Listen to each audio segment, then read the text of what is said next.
Hello, folks. Welcome to the Radio Medipol. And today I'm here with you guys with another episode of Golden Ratio.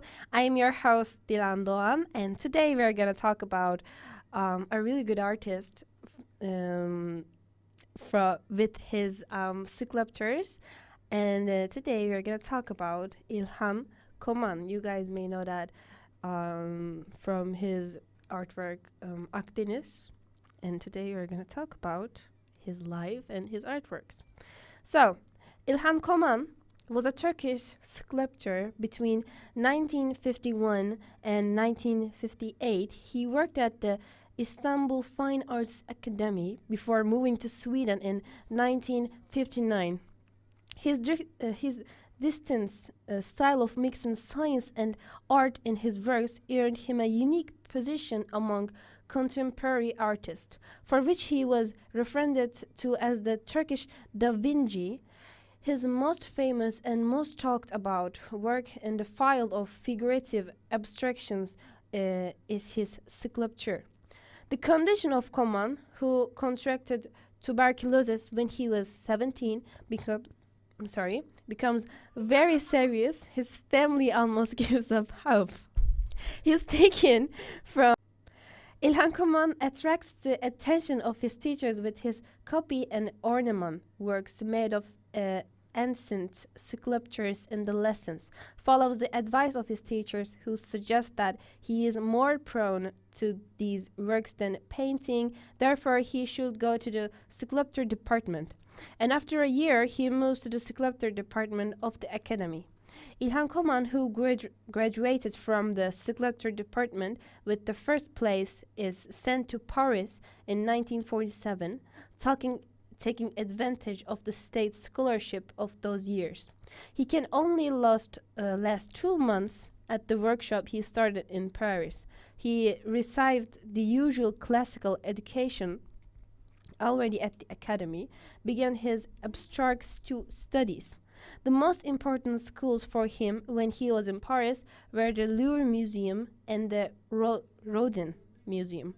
After completing his scholarship in Paris, in 1951, Koman returned to Istanbul and started working as an assistant at the academy with compulsory service. One of the most important works in Turkey in his life in Anıtkabir, the commander wins the competition and is given to the job of arranging the east wing of the exit stairs. During his studies in Paris, he is more interested in Mesopotamian and Egyptian art than ancient Greek words. The effect of this interest is clearly seen in Koman's relief for Anıtkabir. The relief is about the Battle of Sakarya, but it reminds us the wall reliefs and Egyptian stone reliefs the Persian place in Persepolis. İlhan Koman goes to Brussels in 1957, and in 1958 he still is one of the quietest place in Sweden. After 7 years, Hulda buys a boat. After 7 years, he buys a boat and names the boat Hulda, which he will name. Hulda is designed as a Baltic merchant ship in a Swedish shipyard. He has been living as a merchant ship in the Baltic Sea for many years. The artist turns Hulda into his place and art workshop. So, İlhan Koman makes sculptures of matter and the infinity movement in nature.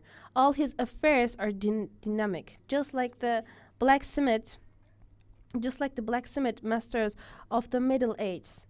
He tries to give birth to his art with iron and various metal elements, more than the bearded Kaptanı Derya Hayrettin analogy of Güneş Karabulda. Koman comes to the weaver like an alchemist dealing with various metal elements in the Middle Ages. In his last years in Turkey and in his first years in Sweden, he uses metal as a material called the years 1956 and 1955. the Iron Age. During this period, Kaman almost struggles with iron. Sometimes he even thinks that he is torturing him. And like he thinks that iron tortures him, so he's not, good with iron things, but artworks. Kaman appears with his wooden works after 1965, but it also uses many materials such as derelite, bronze, iron, plastic over time. The geometric and intertwined objects created during this period easily feel the effect of the constructive current. In Ilhan Kaman's work, the audience forms part of the work and movement as well as the material. In sculptures, which as the dervish, and ruling woman, yes, this is the ruling woman, and it's the direct physical intonation of the audience that entices the movement. Yes, and that's dervish. Yep, that one's dervish. So after that, we're gonna talk about the iconic artwork of İlhan Koman's. It's Akdeniz. One of Istanbul's most well-known sculptures is the figure of a woman with open arms formed out 120 equally spaced in 20 millimeters thick sheet metal strips. So can you show them the Akdeniz? No, Akdeniz. The black and white one is more better. No, not this one. Not this one. Not this one. Not this one. Not this one. Not this one. Not this one. The woman opened his arms. It's black and white. No, there's we have an image over here, okay? We're black and white one. Akdeniz. No, with Akdeniz. İlhan Koman is in the İlhan Koman is in the photo too. Not this one. Okay, we are searching for the image, I'm sorry. No.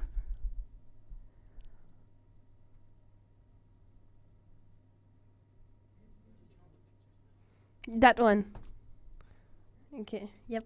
And this is the Akdeniz with İlhan Koman. He's working with a piece.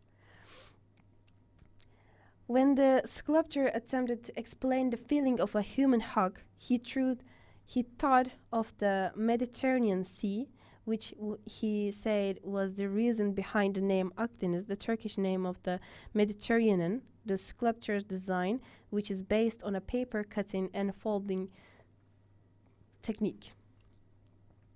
The sculpture, which was requested by the insurance company Halk Sigorta, was entirely erected in front of the company's headquarters on Büyükdere Avenue in Levant.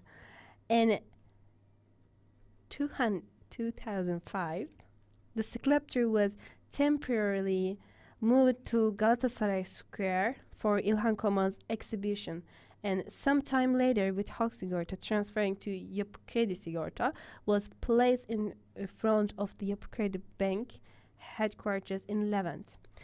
People protesting Israel's invasion of Gaza Strip during the 2040 Israel-Gaza conflict revenge the sculpture, which was situated next to the Israel's consulate.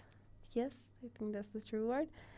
In Levant, Istanbul. After these events, the residents of Edirne started a petition to bring the sculpture to their city, which İlhan Koman was born. While Antalya's Muratpaşa district also wanted to house sculpture in their district. The sculpture was restored and moved to the Yapı Kredi Culture Center building on İstiklal Avenue in 2017. So that was pretty much about Akdeniz and İlhan Koman's artworks. The whole program was about this. I hope you guys enjoyed the program. I hope you guys deeply understood what I'm trying to expose you in those sculptures. So thank you for all of you to listen this podcast program thing. Uh, I hope you guys enjoyed it. Take care. See you next week. Bye bye.